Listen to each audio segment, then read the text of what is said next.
What we'd like to do for this session is shift a little bit in terms of the focus and talk about some specific research activities, and again, within the context of how these can contribute to our understanding of the fishery industry and fishing communities. So actually we're very fortunate to have as our first speaker Dr. Joel Fodrie, who's director of the UNC Chapel Hill Institute of Marine Sciences. He leads a legislatively mandated study on the health and management of North Carolina's marine fisheries, and his work provides critical insight into stock health, sustainability, and the policy implications for coastal communities. So please welcome Dr. Fodrie.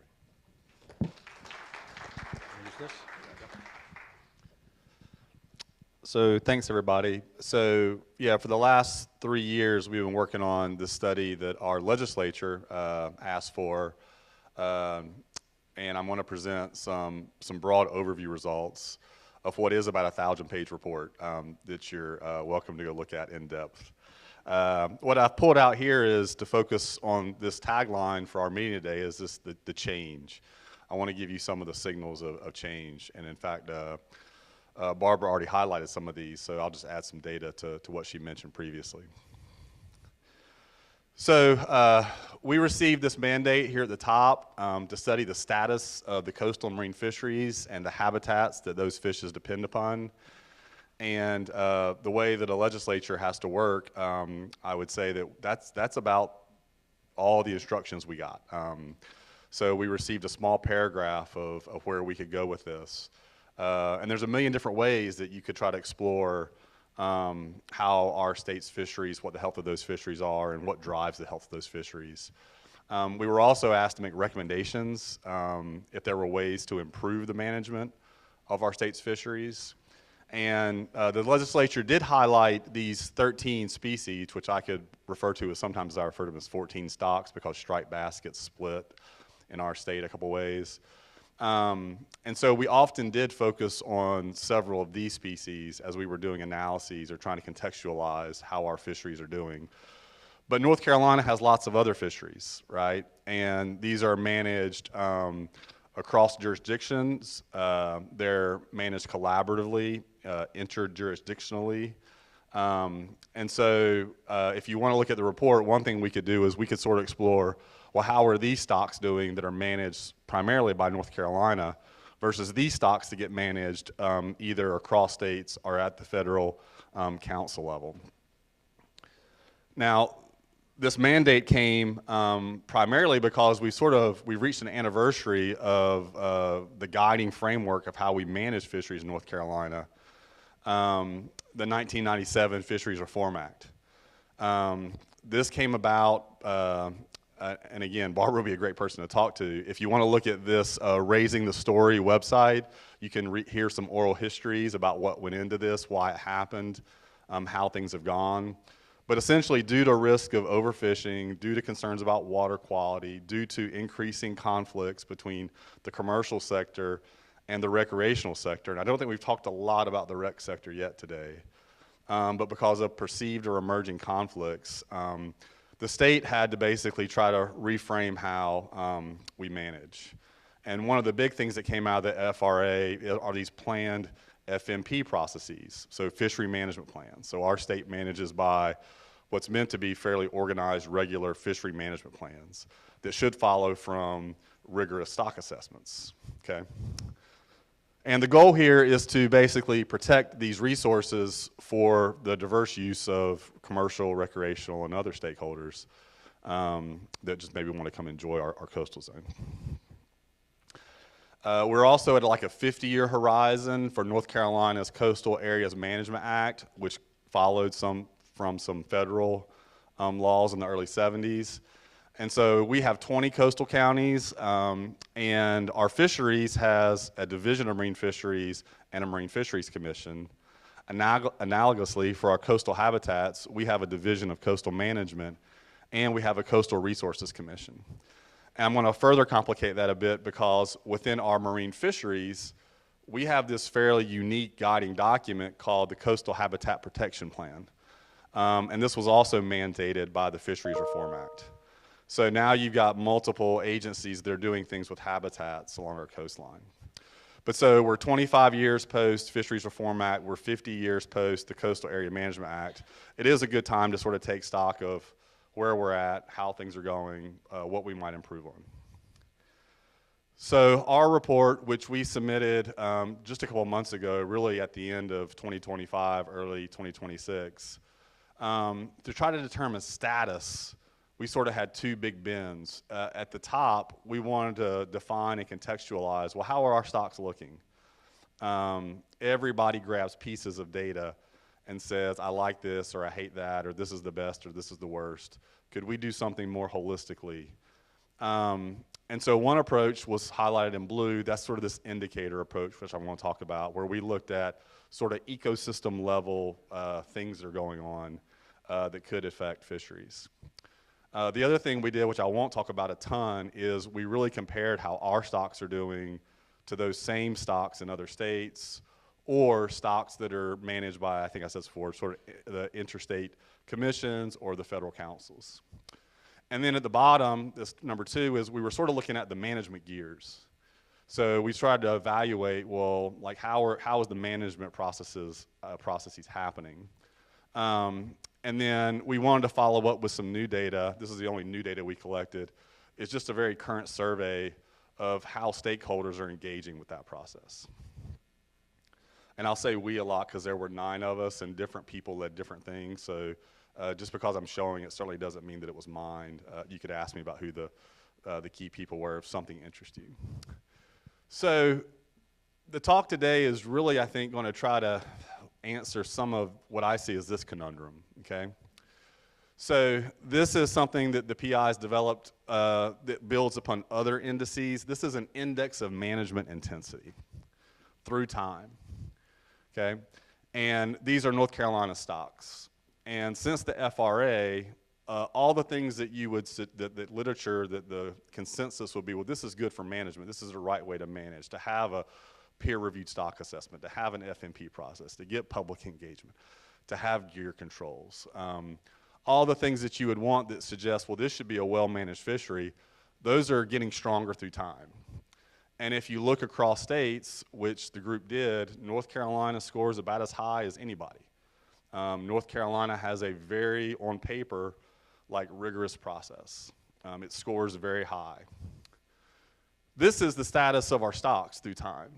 And the green means things look good, the red means things don't look so good, gray means we don't know.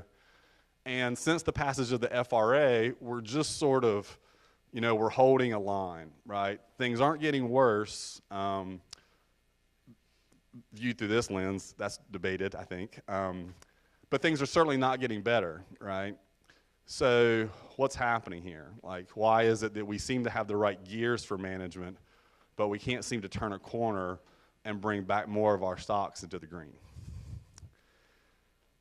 And if you happen to be keeping tabs on the news in North Carolina, all the news isn't so good.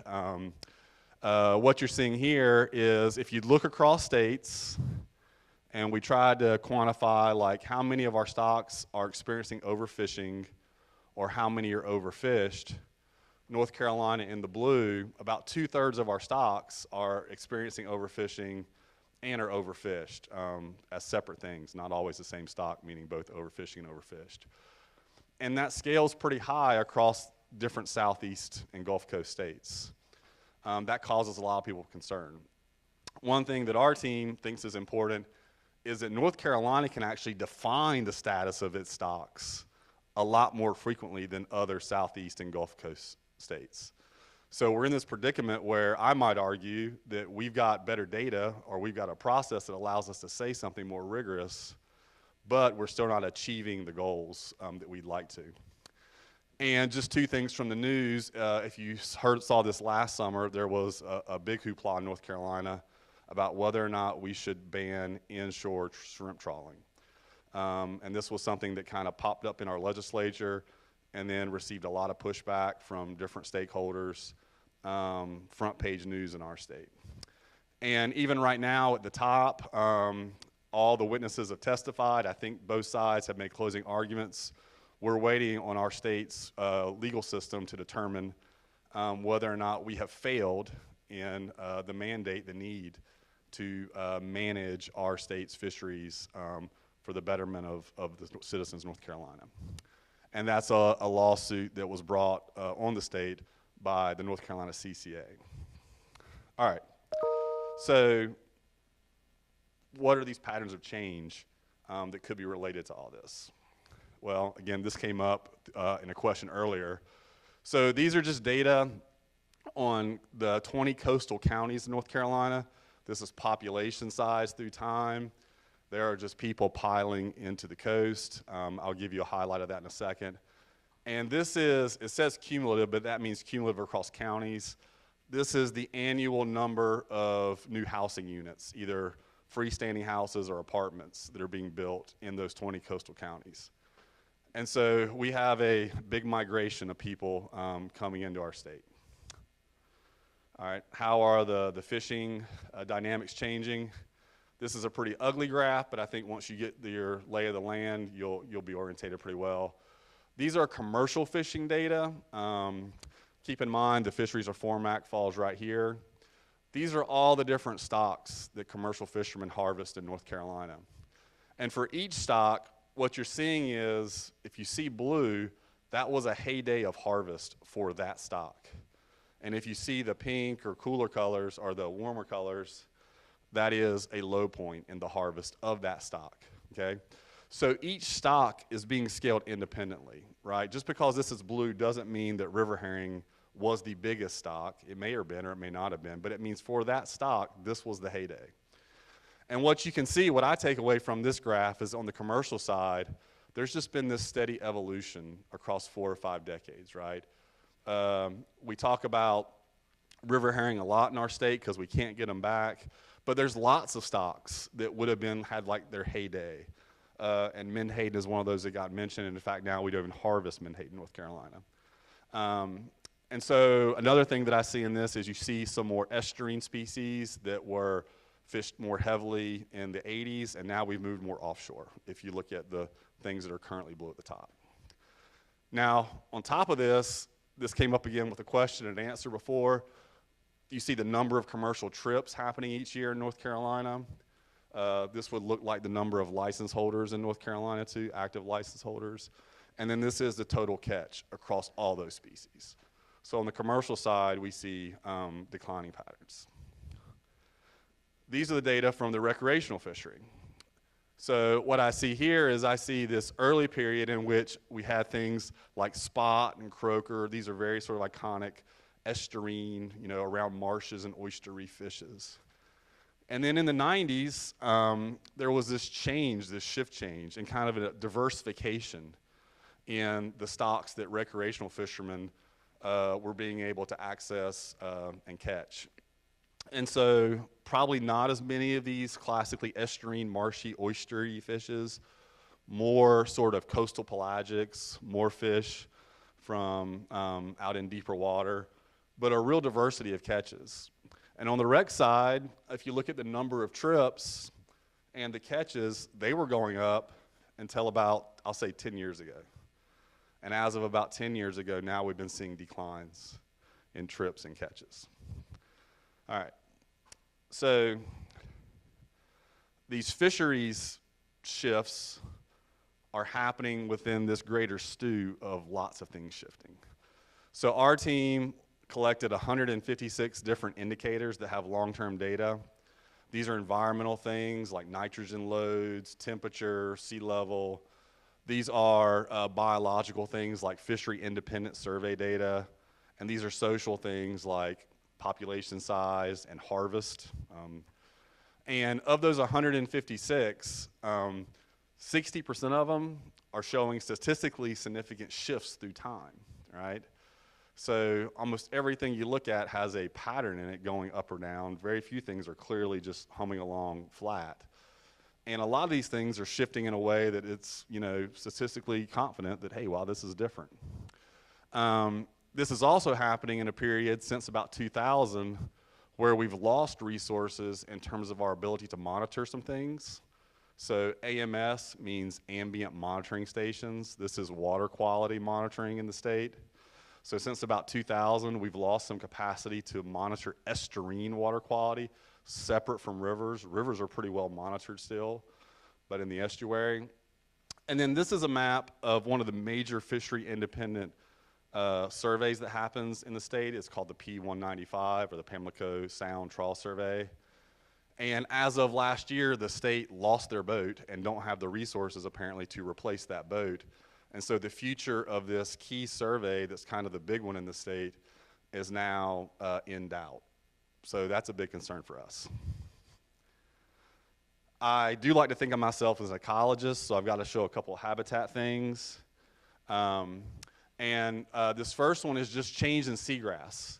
So this is seagrass in 2006. This is seagrass just about 7 years later. And this mapping shows there's been about 10,000 acres of seagrass loss. That's about 10%. What this map doesn't scream at you is there's also maybe a conversion from the green stuff, which is contiguous seagrass, to more yellow, which is patchy. And patchy seagrass doesn't cover the entire bottom. So there's a hidden loss that we've not even quantified. Maybe we've lost 15,000 acres of seagrass out of about 110,000. So this is a frustrating thing for me. I harp on this all the time. I'm an ecologist. I can't tell you how this has affected fisheries in North Carolina. I don't know if there is a strong signal in this loss of habitat or no signal, and until we can get there, we're going to have a problem trying to manage this system holistically. Just look at these panels here. We'll start at the top. So 100 years ago, this is just one representative system in North Carolina. That black area is where you could grow and harvest oysters. And through a combination of saltwater intrusion, which really makes it hard to grow subtidal oysters for reasons I won't go into, saltwater intrusion creeping on this end, and then water quality closures creeping from the headwaters downstream. Just in this one system, we used to be able to harvest oysters from that black area at the top, and now we're reduced to this little sliver, and someday these lines are going to cross, and there'll be nothing left in this system where you can grow and harvest subtidal oysters. And at the state level, year after year, we close about an additional 1.5% of waters, okay?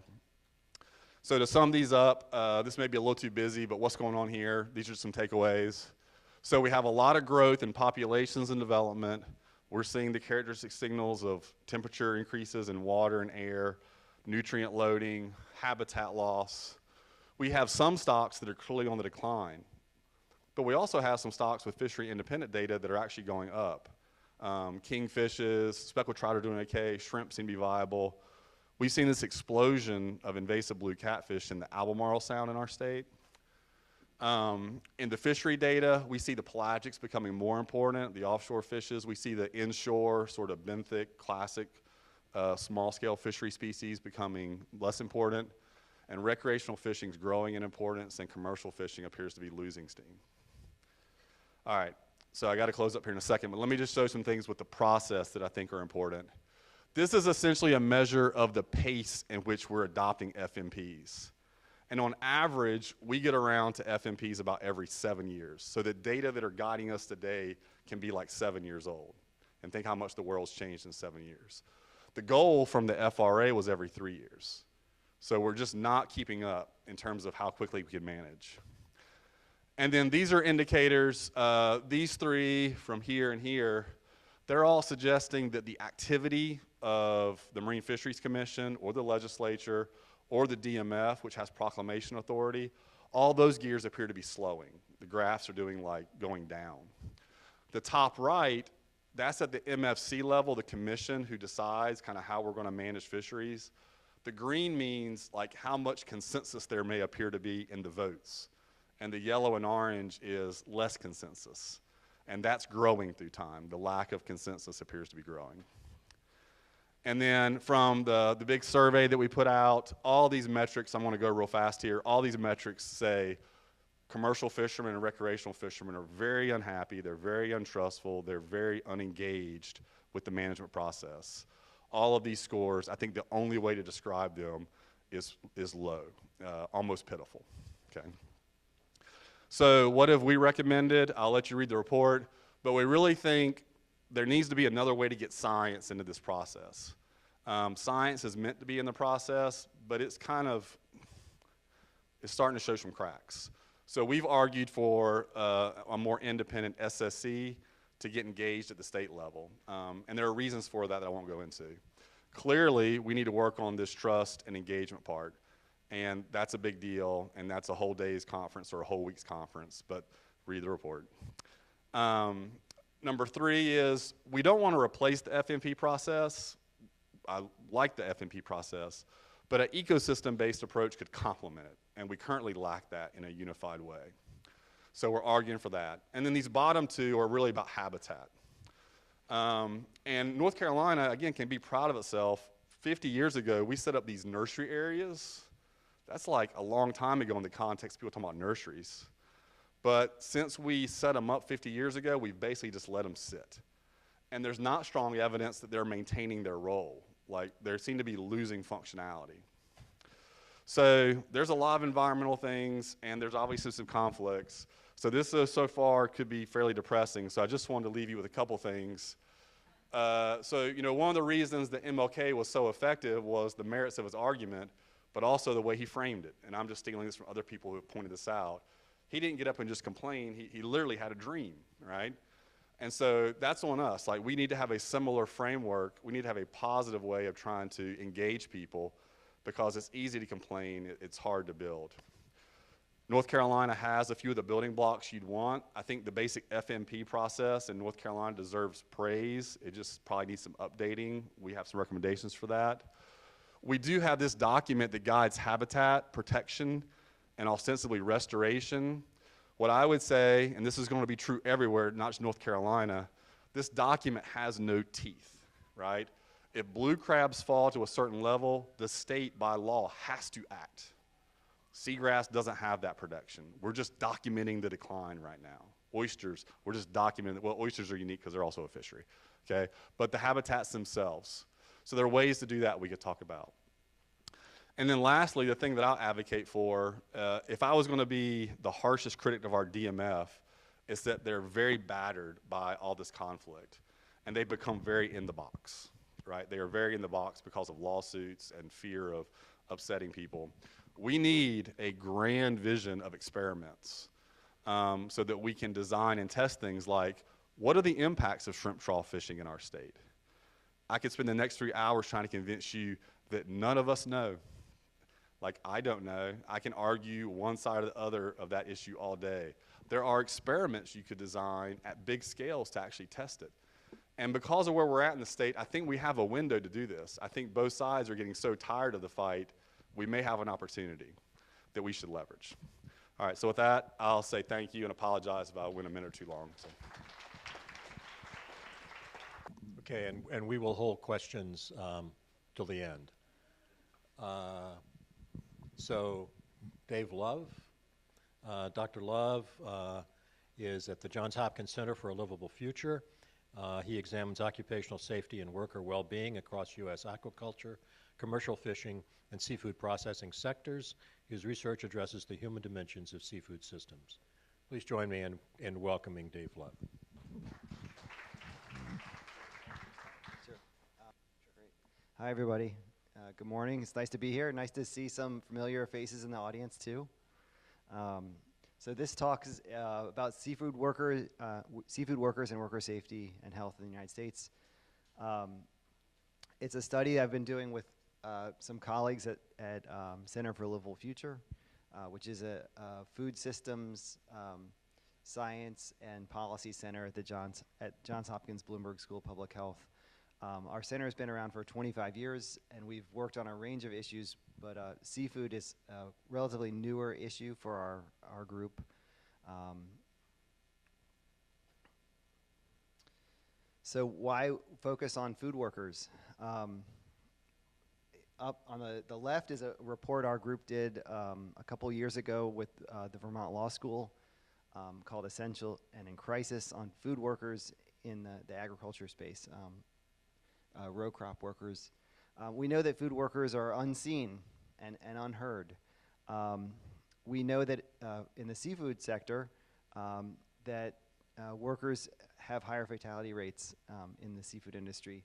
Fishing much higher, 6 to 20 times higher than the average worker, and in aquaculture and seafood processing, it's more like 3 times higher fatality rate. They're also injured at work more often, 2 to 3 times more often, but injury data is not really well collected. The study on the right is called Picked Apart. There was a series of studies by the Centro de los Derechos del Migrantes, and they did it with American University about crab picking workers on the eastern shore of Maryland, migrants from Mexico working in crab picking houses in conditions that were unsafe, both the conditions in the plant and their housing outside the plant. And these are inspirations for us to want to work on this issue. We know that we can't have food systems change without changing the way we think about workers in the food system. So we're doing this project to raise awareness of U.S. seafood workers, their health and safety, and to really explain what is their role within the food system, what is their role within the aquatic food system. And we hope to explain this to folks who care about food systems, but may not know about workers and worker health issues. And that's sort of the primary. And then the secondary aim is just to explain our findings back to the participants and to collaborate with participants to kind of have an evolution of knowledge around what we're finding. We're doing this work through in-depth interviews with participants, with lots of different types of participants. And I came at this interested in occupational safety and worker well-being, but I'm also finding that demographics themselves are very, very powerful. And so this talk today is going to be geared towards a little bit more about the demographics of the workforce that we've been hearing of in the regions that are important for this conference, the Gulf and the South Atlantic. So to date, we've been doing interviews with commercial fishermen, people in the aquaculture sector, and seafood processors. And we've tried to cover lots of different regions within the U.S., and we've weighted it by the production in the region. So regions with more production will try to do more interviews.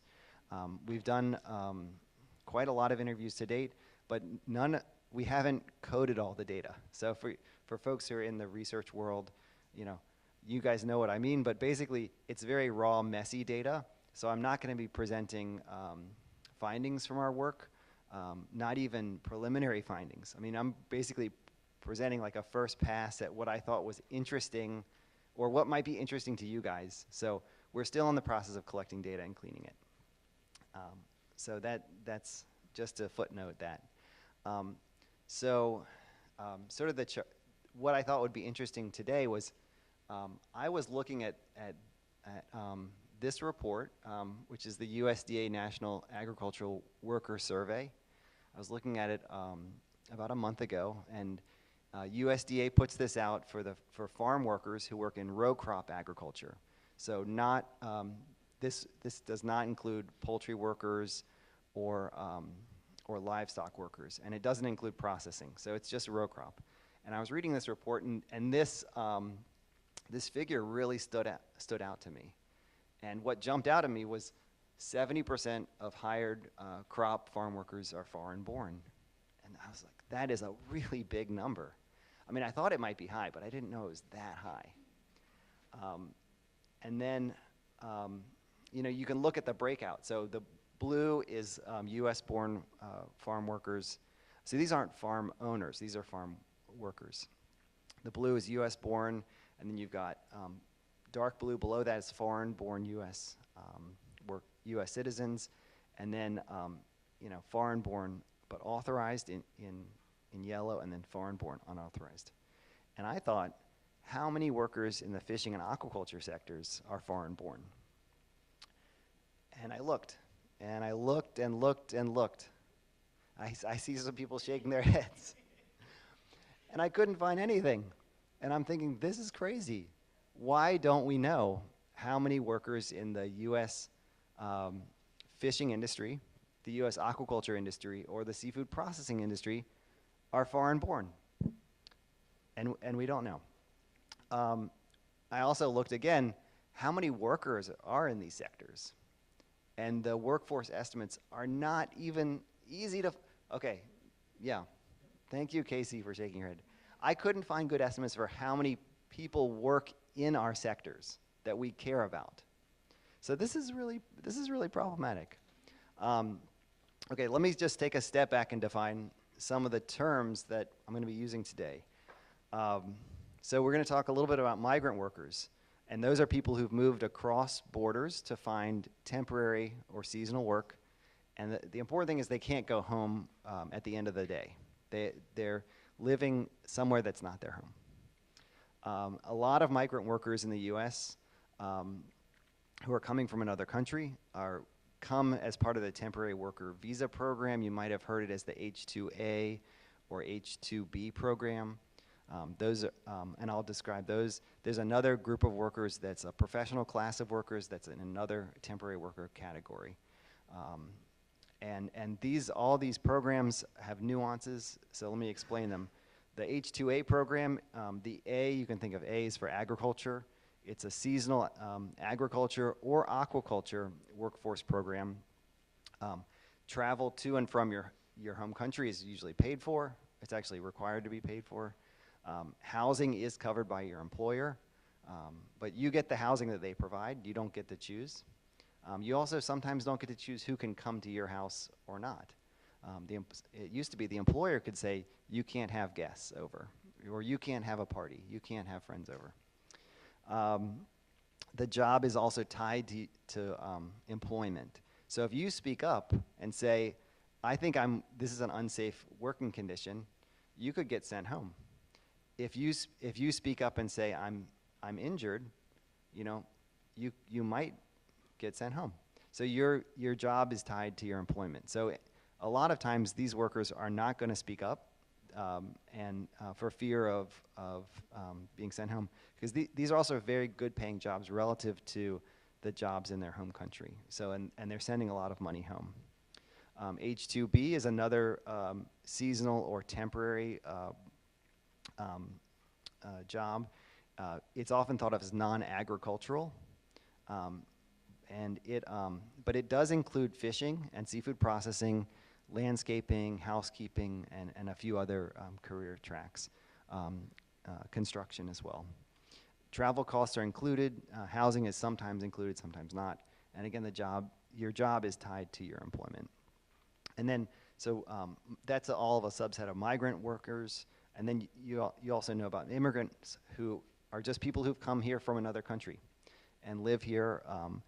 They either have lawful permanent citizenship, for example, on the have a green card or working towards a green card, or they're here unauthorized. So that's sort of like the framework of migrant versus immigrant. Now I'm going to share with you some quotes from our study participants when asked about the demographics of their workforce. And this is specific to data from the South Atlantic and Gulf. So this is from the fishing industry. I'll just start off with a quote from an academic. They said, "It wasn't until last year that I, for the first time ever, walked up to a boat and realized that the crew didn't speak English." And that's when I was like, okay, things are different. What's changed? So here's a quote from a shrimp boat captain. In the Carolinas and Georgia, a lot of our help is outsourced from south of the border, whether they're Mexicans or Nicaraguans or Guatemalans. We need able-bodied working people that have a good work ethic. And again, I don't know if it helps you or not, but these people that I've been seeing, they're clean, they're sober, and they want to work hard because they're sending money home. So I want to bounce this off, these quotes and observations off, with some employment data, just to see if we can kind of ground truth some of the things that we've been hearing through the interviews. So this is employment data within the H-2B system. So this is data I pulled from the Department of Labor. It's the number of workers who are certified under the NAICS code for fishing, which is NAICS 1141, and it's for the last 8 years. So we can see, several thousand, between 1,000 and 2,000 workers, or about 1,500 to 2,000 workers a year, are in the fishing industry, who are with the H-2B visa. If you look at the stats, so the Bureau of Labor Statistics has workforce data. Basically, it's from fishermen who pay their taxes. Okay, and we see that in 2023, 63,000 fishers who paid their taxes were counted as fishermen. And then if you look at what percent of those were H-2B visa workers, 3% of the fishers in the U.S. I think are H-2B visa workers. So that doesn't seem like a lot. It's not a lot.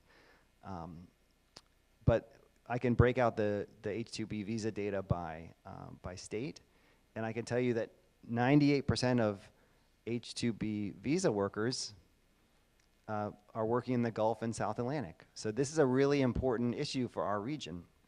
And the big fisheries in Texas and Louisiana, it's oyster, shrimp, and other fish. So those are the Texas and Louisiana, the big states.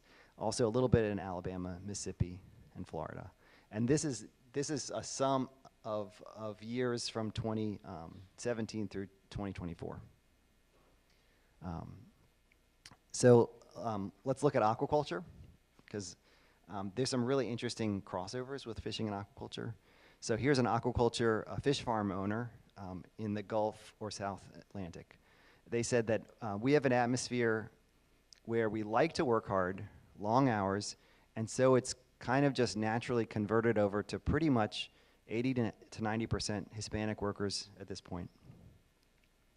Another farm owner operator said, but if we made the decision that we didn't have H-2A, we would choose not to continue the business. It would not be worth it with the local employees. It's just what it is. A third person said, and there's 6 of those guys that come up, and they were shrimpers on our shrimp boats. And I converted them because we also use the H-2B program for the boats. And I converted them from shrimping to oyster farming. And it was a very easy transition for them because they have already had tons of experience on the water. So this participant, just for context, has both a shrimping operation and an oyster farm. So he brought folks, these 6 individuals, to the U.S. on the H-2, through the H-2 program to work on his shrimp boats. And then he started this oyster farm, and he said, would you guys like to work on the oyster farm? And they said, we'd love to, because the hours are better, it's more consistent pay, the pay is not tied to landings, and so they've converted to it. But what I want to point out is there's a lot of crossover between these programs. So folks who are trained, who come here with experience in fishing, they could cross-train and move over to other industries. So here's some of the data for aquaculture. The national level data shows that the number of H-2A and H-2B workers has increased. So this is migrant through the temporary worker program, but we don't know how many people are immigrants and not on these worker programs. But so the numbers have increased quite a bit, with a big jump after the pandemic. So now it's about 4,000 individuals a year. If you look at some of the data, Bureau of Labor Statistics says there's 7,006. There's a few too many numbers there. Bureau of Labor Statistics says there's 7,600 workers in the aquaculture sector. I think that's a low estimate, probably half of what it is. Other papers show there's about 15,000 workers in the aquaculture sector in the U.S. I think that's a better estimate, 15,000. So if you take that 15,000 estimate and then you look at the H-2 data, about 10 to 20% of the aquaculture employees in the U.S. are H-2B or temporary workers. We're getting close. Okay, I'll finish it with this slide and say that just to kind of put the context back, that the Gulf and South Atlantic are really important. 98% of the H-2 B and A aquaculture workers in the country are working in the Gulf and South Atlantic. So I think this is a really important topic to focus in on for this particular region. And I think I'll end there. Thank you. Okay, and our third speaker in this session is Dr. Nadine Heck, who is an assistant professor in the Department of Coastal Studies, East Carolina University. Dr. Heck studies the interaction of storms and marine fisheries, explaining how extreme weather events reshape ecosystems, economics, and communities. Please welcome Dr. Heck.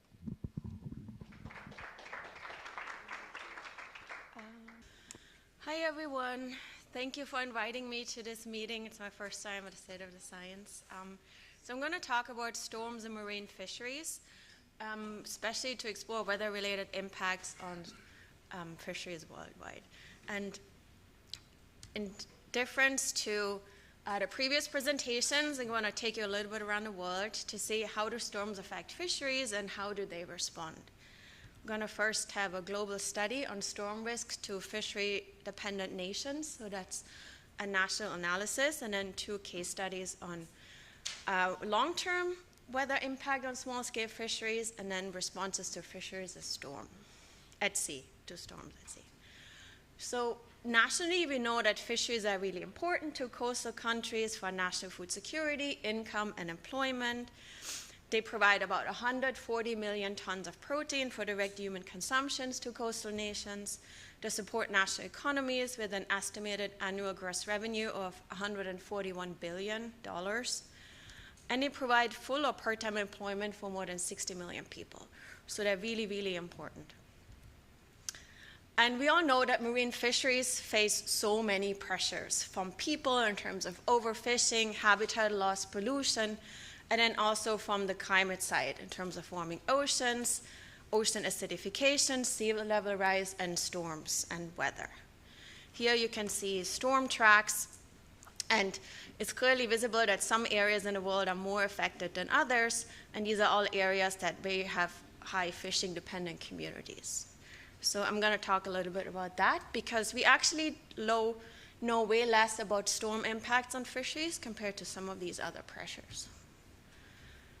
So potential impacts of fisheries and how they are affected by storms are first the disturbance of fish habitats, but also direct impacts on fishers in terms of fishing effort, damage or loss of infrastructure, navigation, and then of course risk to life at sea. So this is really a multi-risk environmental issue. So our global study looked at what is the risk of coastal nations to storm impacts on their fisheries and what strategies might we need to help reduce that risk. We used the IPCC Fifth Risk Framework, which consists of hazard, vulnerability, and exposure to calculate risk. And risk is basically a composite of hazard times exposure times vulnerability, with vulnerability being a composite of sensitivity and adaptive capacity. And this relates to Joel's work, because this was also an indicator-based approach. So we needed national level data that we convert into some indicators in those 3 categories to calculate risk. So what we came up with was first the number of hurricanes that land in a buffer area in the EEZs of coastal communities divided by the coastline to make up for the size of countries, the number of fishers per capita in those coastal nations, the reported fishery landings in tons per capita, and in terms of sensitivity, how much does fish protein contribute to the overall animal protein consumption in these countries, what's the economic value of landings per GDP, and how many fishers work as % of the active working populations in all these nations. In terms of adaptive capacity, so what could help fisheries in those nations if they're affected, it's, we looked at fleet size in these nations, gear diversity, so people can change gear if they're affected. One gear maybe might not work in a storm-prone area versus the other.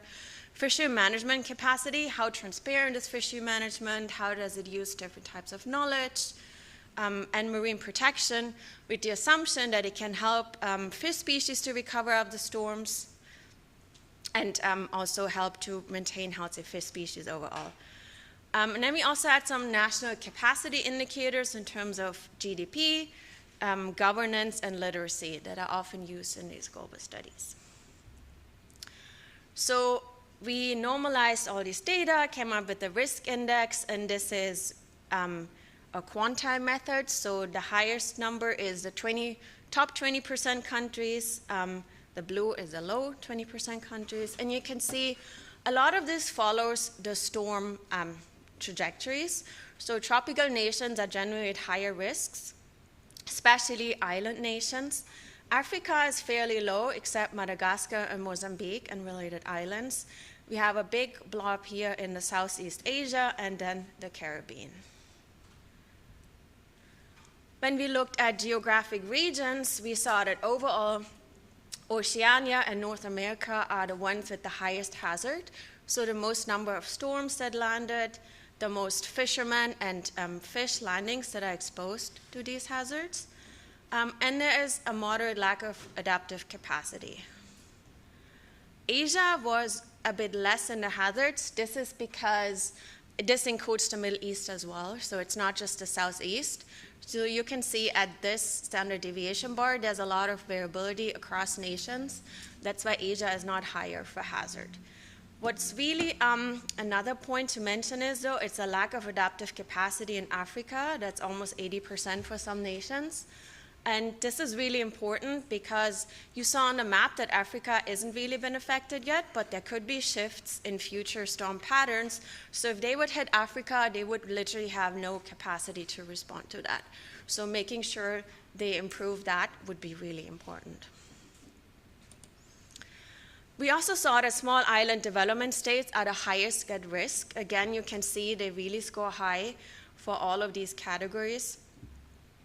Only LDCs, so least developed countries, were higher in lack of adaptive capacity, but overall there was really this trend that small island developing nations really need to improve their management to be more able to respond to risk. So key findings of this were that drivers of risk vary geographically, so it's not always just a storm hazard, it's also if nations have a lot of fisheries that are exposed to it, or don't have the capacity to respond to these effects. So responses need to be tailored. In difference to other environmental drivers, we can actually reduce exposure of people to storms to a certain extent. For example, we could build gray adaptation structures like seawalls to protect ports and fishery-based infrastructure onshore, or nature-based solutions, which is the conservation and restorations of ecosystems like mangroves and reefs that help protect coastal areas from storm waves. Another option, of course, is to increase adaptive capacity, so even if the storms hit, people are able to recover from that a bit easier. For storms, there's an option to tap into disaster relief efforts. These are usually not fishery-specific, though, and only in the short term. So in the long term, they might not be really helpful. There also needs to be fishery-specific adaptation in terms of management and other issues that came up in the previous figure. And important is, especially like in Africa, to think about potential future changes in storm patterns to make sure it doesn't come as a surprise to other nations that are not able to respond right now, and to increase their capacity to do so in preparation. Of course, this is very limited insights to some extent. It relied on the availability and reliability of nationally available data, and it only looks at the national level, and we know that even in the US, right, storm impacts vary so much across areas. So this does not account for variability in a country, also not across fisheries or fishermen, which we all be affected in different ways. So that's why I have two local studies. One is in Madagascar on long-term changes, and one is on Bangladesh, which you can see here are both among the top one of the top countries in risk. So in Madagascar, this was led by my PhD student, Samantha, who is now a science instructor at the Coast Guard Academy's Arctic program. And she lived in Madagascar for a few years, and she talked to this fisherman. You can see here, they don't have motors. They really rely on wind and waves to go fishing with their sails. And they told her, well, our fishing hours where we can actually go fishing have really decreased in the last couple of years. And she was like, wow, this is interesting, but there's no data available to actually see if this is happening or not. This is a very long-term trend. How do we do this? So she came up with a way where we first went into a local collaborator in Madagascar, did some semi-structured interviews with the small game fishers to see, okay, what conditions do you need to safely operate? And she combined it with remote sensing data to see how have fishing hours based on these parameters changed over time. This was done in the Nosy Barren Archipelago. You can see here, it's on the west side in the middle of Madagascar. This is mainland Africa. And first, we asked fishers, what is the maximum wind speed you can operate? What is the minimum wind speed? Because you need certain winds to actually not get stuck at sea. What wind direction do you need? And what wave height are you comfortable to operate in? And the mean was about 5 kilometers per hour wind speed was the minimum. The maximum was about 30, and wave height was 1.30 meters. But you can see here there was great variation, especially for the maximum wind speed. That ranged from 20 to 50 kilometers an hour. Those fishing vessels were pretty equal, so this can be more explained probably by their risk perception and how much they're willing to risk in order to get that catch, what they consider safe. So as I said, we combined this with satellite-derived weather data from 1979 to 2019 to look at the long-term trends about local available fishing hours based on these parameters. And yes, we saw a linear regression that was significant in terms of a reduction in locally available fishing hours. So what they observed was actually visible in the data as well. And when we do this for decadal times, with blue being the oldest data and yellow the newest one, there was significant differences across all the months, with this being the rainy season and this being the dry season. But across every single month, there was a significant decrease in available fishing hours. So what we took away from this was that available fishing hours have indeed declined. Conditions for safe fishing vary across fishermen. And in our case, satellite data was useful to make up for the lack of available weather data. It would, of course, be great to have local weather stations who might be more reliable, but this was one way to at least get an idea what happens. And what also could be considered in the future was it's not just the wind and the waves, right? There's also precipitations to consider. What are the preferred fishing seasons in order to see how this has affected the actual fishing activities. And this was also fishing hours. We didn't really compare this to has this actually changed catch, or do they just focus more effort in shorter amounts of time? Like how is the fishing hour change related to a changing catch? The last example is how do fishers respond to extreme weather events while at sea? And we did a survey among small-scale fishers in Bangladesh with local partners, and we asked about the experience with cyclones, the impacts of storms on fishers and fish resources, and fishers' responses to storms at sea. You can see these are very different vessels compared to Madagascar. They do have motors, and we had a range of vessels in this survey from really small to kind of bigger trawlers who can stay 2 weeks at sea. So this was more varied in terms of the type of vessels. So first we asked fishers how many cyclones they experienced per year, and you can see 11 to 20 was the majority, but a couple of them had a lot more. So Bangladesh is a very stormy area, and depending on when you operate and things like that, you experience them more or less and where you live in Bangladesh.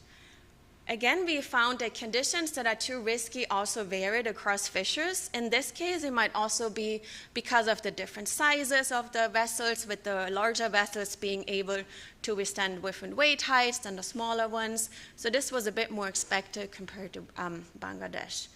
And we also, in Bangladesh, they didn't really measure this in kilometers per hour. They're more about what they observed in the environment. Was it just wind gusts? Was it sustained heavy winds? Or were the trees really shaking and the branches falling? So they really rely a lot more on the intuition and environmental observation. And we asked them, how many times per year have you not been able to go out to sea? And again, this varied with the smaller vessels more in the 2 to 5 times, and the larger ones being in the smaller end of the spectrum, and the smaller vessels in the higher end of the spectrum. But you can see this can really make an impact on fishers if they lose that many times at sea. We also asked them if they go out, if they receive an early warning signal. 80% said yes, so that's great. But at the same time, they said we only receive an early warning signal maybe for half the instances, or some of them didn't receive it at all because they don't have the technology, especially when they're out at sea. If you don't have a satellite phone, you just don't get those messages. When they're actually trapped at sea, they first try to head to shore to a buoy to anchor the boat, because they're really scared that the wind drifts them to a sandbar and then the vessel basically can get destroyed. Then they focus on safety of the boat and the people. They modify the gear, they balance the trawler. If they can, they drop anchor. And then for themselves, they cover themselves with polyethylene bags and wear life jackets if they have. Not that many have. You can see this is below 20%. And they put jerry cans. You can see these buckets. And they also help people stay afloat if they get overboard, because a lot of them are actually not strong swimmers. So this can be life-saving as well. Still, it remains risky. More than 20% reported they have known or experienced in their own family fatalities from storms, financial strains where they had to take additional loans, they lost gears, damage to the boat, or injuries. What we also see in that fishers seek shelters in mangroves if possible. So this is the normal way fishers would go based on their description. So this is not any GPS data. But during a storm, they try to seek the closest mangrove area to seek shelter. And they say this acts as a, protects fishers in terms of buffer zone for flooding, reduces wind and waves, protects them for their own health and safety. But it's also good for fish, right? It protects them during the storm, provides a calm environment, and there's actually an influence of fish catch during and immediately after a storm in those areas.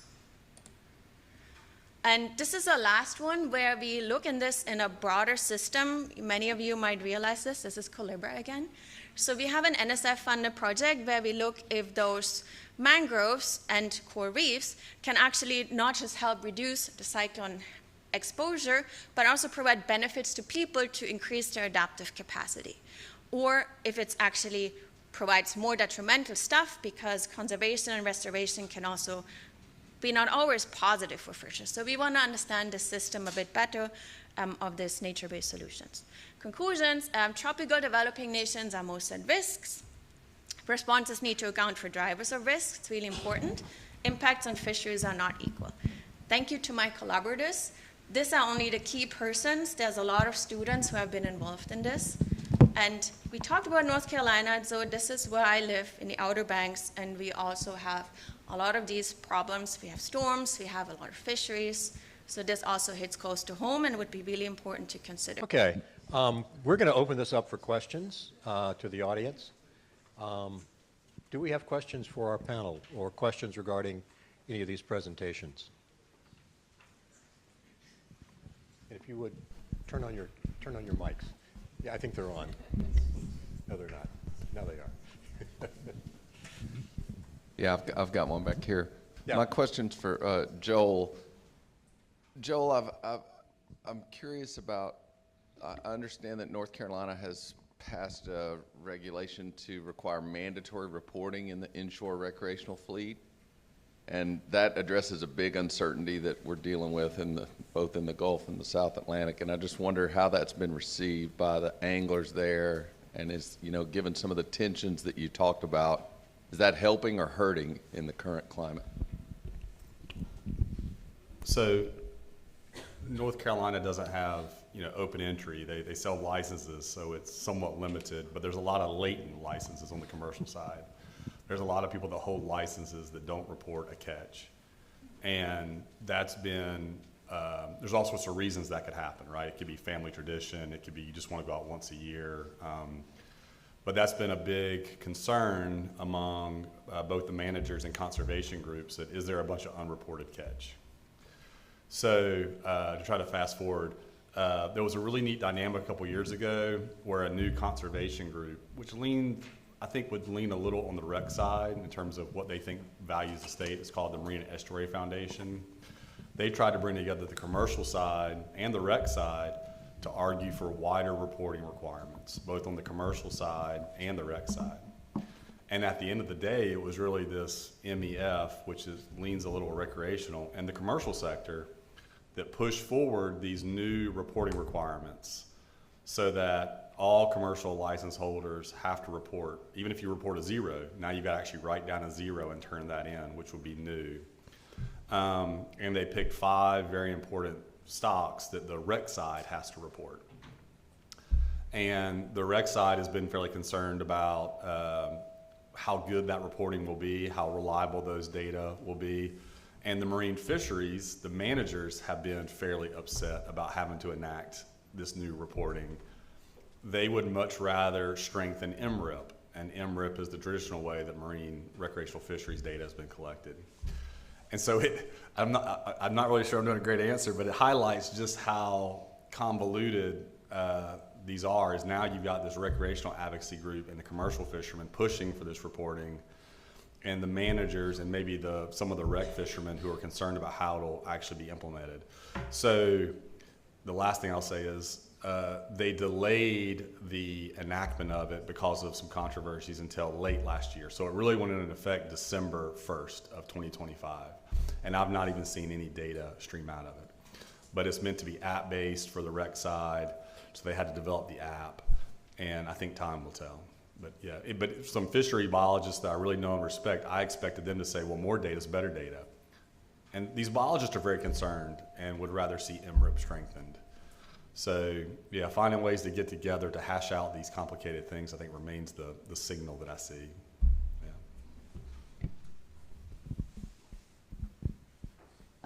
So thank you to all the speakers. Joel, my question is for you. Really wonderful to see all of the data, a bit depressing, as you say, right? But it's interesting because I think, all of the individuals who work with fishermen, psychosocial risk, stress, all of those things are a big concern because as, fisheries close, as there's less catch, they're economically stressed. And what I find interesting is, as you say, DMR is kind of crawled into a shell, right? They're kind of battered by angry people. But fishermen are incentivized to be extractive. That's how they make their living. And so we have a system where the fishermen aren't happy, DMR isn't happy, and we're losing fish. So, and I think it's interesting in light of, so I was just in Reykjavik last week at the FAO COFI meeting, the Committee on Fisheries meeting. And one of the things that seemed very clear to me is the delegates who were there talking about fisheries management from countries that have a social safety net in place. So if fishermen are not fishing, they still have access to healthcare, they can still pay their electrical bill, they can still provide for their families, and it's much more successful because fishermen are economically desperate. And so one of the things that occurred to me is, why can't we financially incentivize fishermen to be preserving fish stocks, to be out there and part of conservation efforts? And, maybe it's, kind of too pie in the sky, but it just feels like this system is not working. It's not working for fishermen. It's not working for the environment. We need to be a little more creative in how we get this system to be focused on the objective of preserving our environment. So anyway, Don't know if you have any thoughts about that, but I know it was a lot. Yeah, I don't have a good answer. I would say three things come to mind. In the late 80s, North Carolina experienced a really bad red tide, and it put all the shellfish fishermen out of work for a couple years. And the state did employ them to go restore oyster reefs. I don't think it was millions and millions of dollars, but it was a little safety line. And my point would be some of those reefs are still there. So these reefs have been hanging on for 35-ish years. And so, yeah, that seems like a possible way to go. Last year when the shrimp trawl ban stuff happened, another bill went through to pay fishermen for a few years to help them move beyond shrimp trawling. And so I'm thinking that, again, to do experiments, you could subsidize some of these people. If you really need to test what would the effects to go to greater conservation efforts, there seems to be some political will to perhaps help fishermen that way, to pay them to do something constructive and not extractive. And then the third thing is I got involved with shellfish mariculture in the state of North Carolina, which is that weird hybrid of, now you're not just harvesting, but you're growing. They're farmers kind of, but in public trust. And what was amazing is how tough it was to get a loan and how terrible the insurance was. They really fell through the cracks with all the insurance programs. They basically defaulted to something called NAP, which did not serve their needs at all. And so there are lots of pieces like that is probably what I'm saying without any, I'm not really landing a plane here, but I hear you.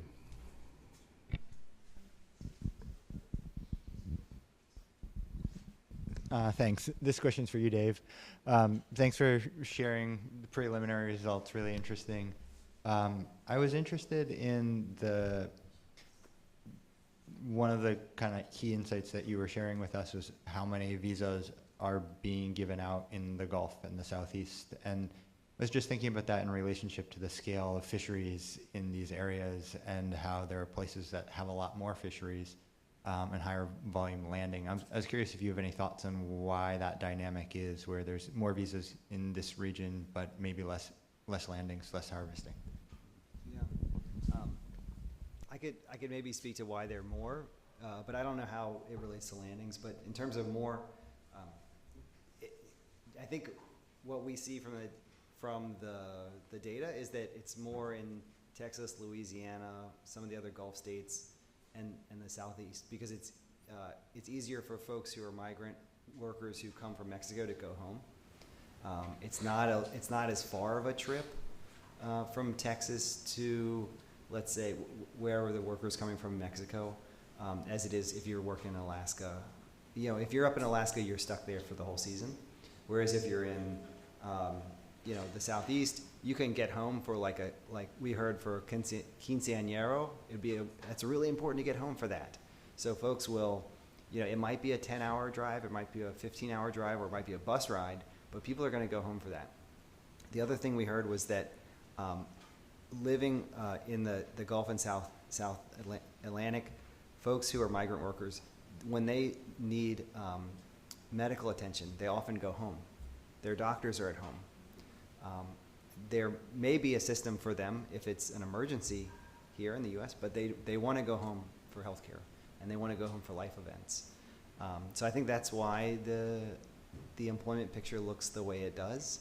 And again, we're looking at just the temporary visa workers, and there's a whole group who are immigrants to the U.S., not just from Latin America, but from many countries, Asia, Southeast Asia, South Asia, and Eastern Europe, who work in the seafood industry, who are here, and those aren't really part of the counts of what I was presenting.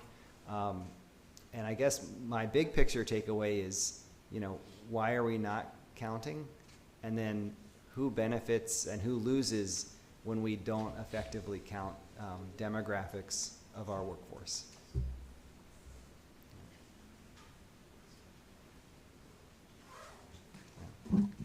Other questions?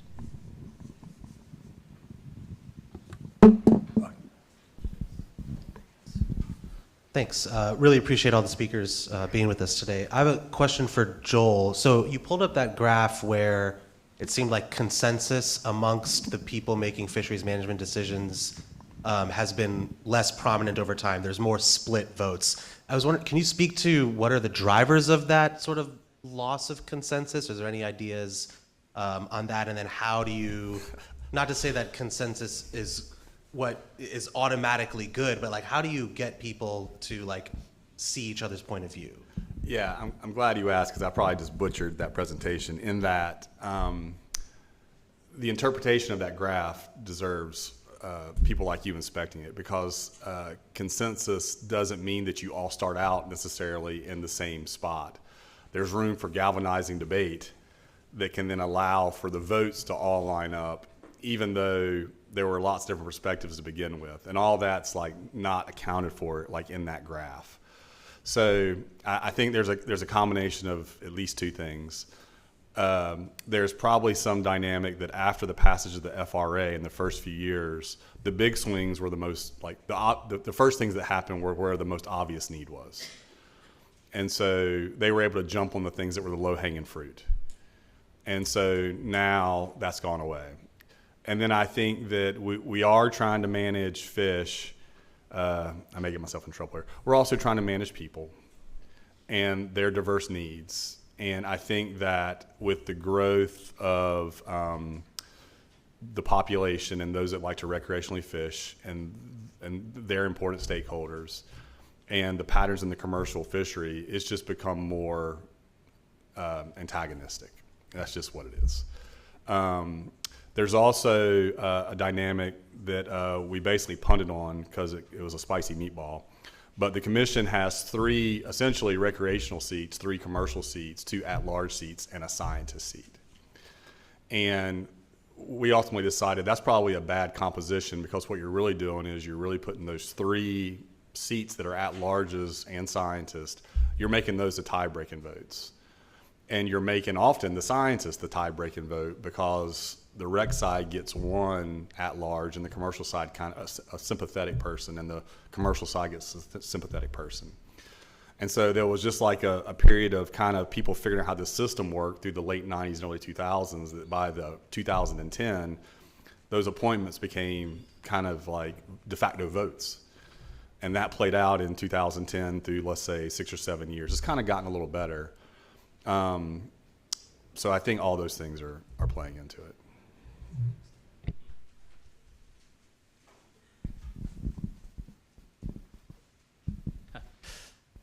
I have a question for Dr. Heck.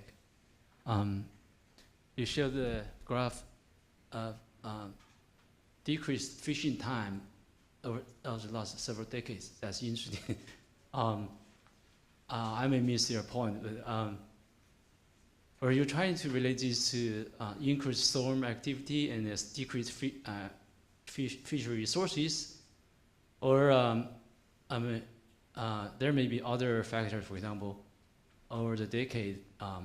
It could be simply the fishing boats, they run much faster than before with the advance of technology, and the fishing technology also have been elevated in decades for sure. And also the people's, the working attitude may be changed. For example, after COVID, in my community, I'm a professor at the University of South Florida, and lab leader. I have postdoc student work with me. So less productive than before. So yeah, could you shed more light on this? Sorry, I may miss your point, but yeah, very interesting. Yes. Thank you. So this was purely based on environmental weather conditions. So it did not account for change in fish species or change in catch. Like I said, it was purely based on the meteorological measurements and what people deemed safe to fish in. In terms of technology, these vessels really haven't changed. They're very traditional. They have been used since centuries. So that's not a factor in Madagascar. It would have been in other regions.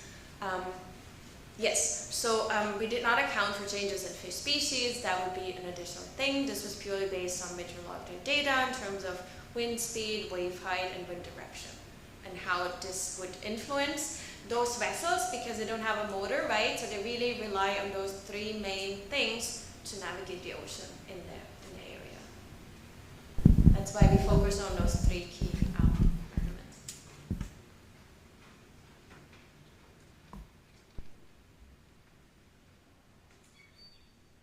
Other questions?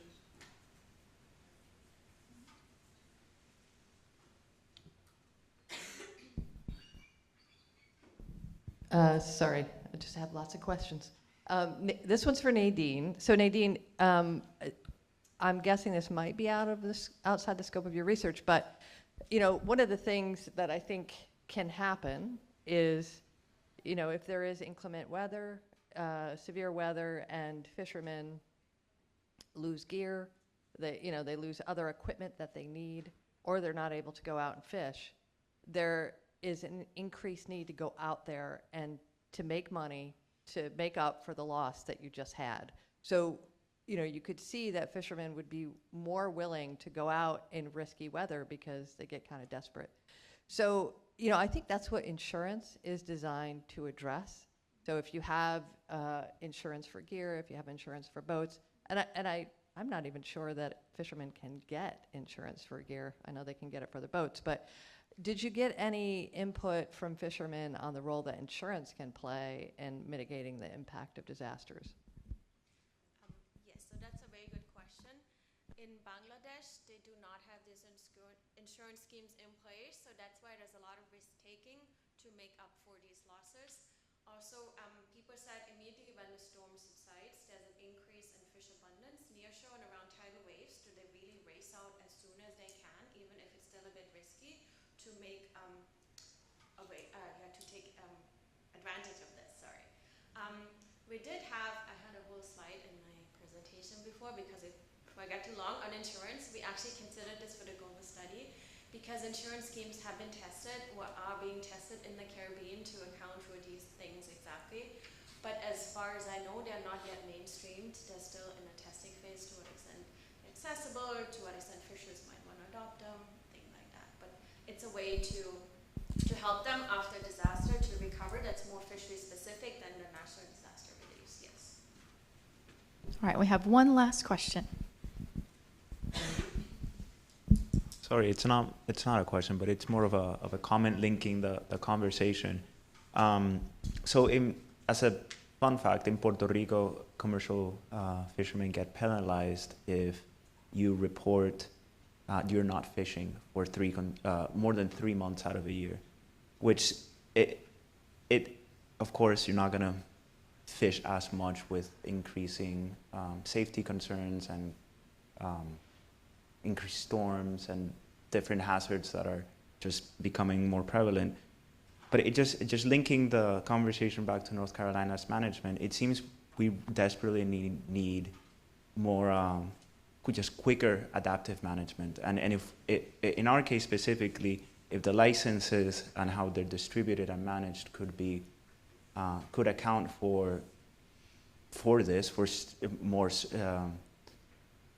increasing storminess and risk, then it seems we could be better off for more, just better livelihood. So it's just a comment. We'll take comments too. Any final thoughts or comments from our panel or our moderator? I would just come back and briefly mention the insurance issue. And again, as a physician, the lack of health insurance is a critical element, keeping in mind that the H2A and B do not require that you provide health coverage for your employees. And so consequently, we really see that in the ag sector.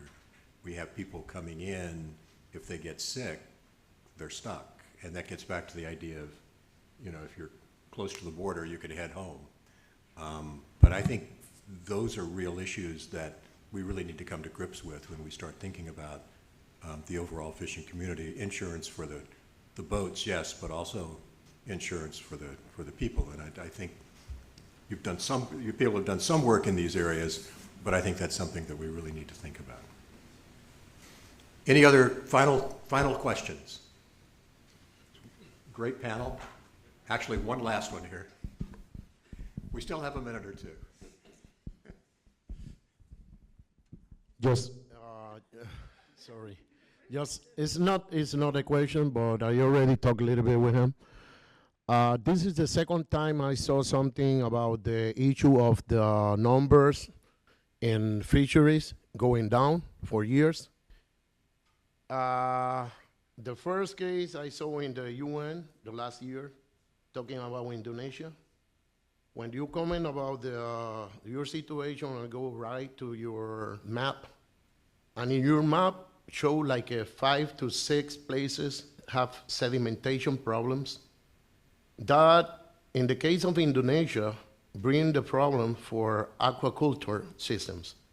So I don't know if you're in your area, you are detected as many shrimp area or do facilities like that. But the sedimentation is this is the first, for me, is the first problem on the world right now.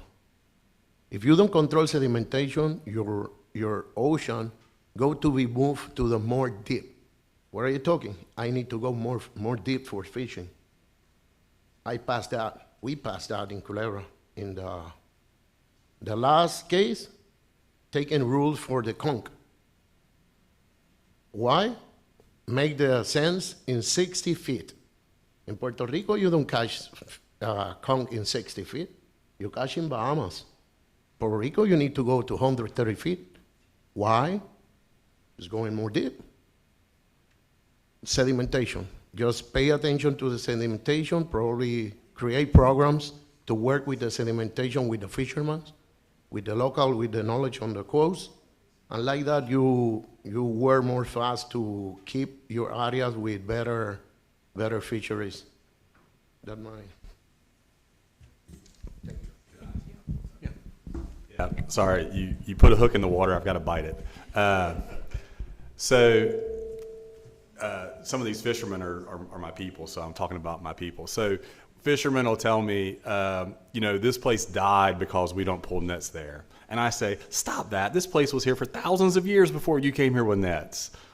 So there's a limit. But they'll also point out that the sedimentation problem is real. And I totally agree. And what some of these fishermen have said is, well, why don't we go take our nets and drag some nets in these places and try to get that sediment moving? Because we have a lot of our tidal creeks that are just choked with sediment. And we've got the data. We can show you the sedimentation rates. Like, it's real. And so I think they're right.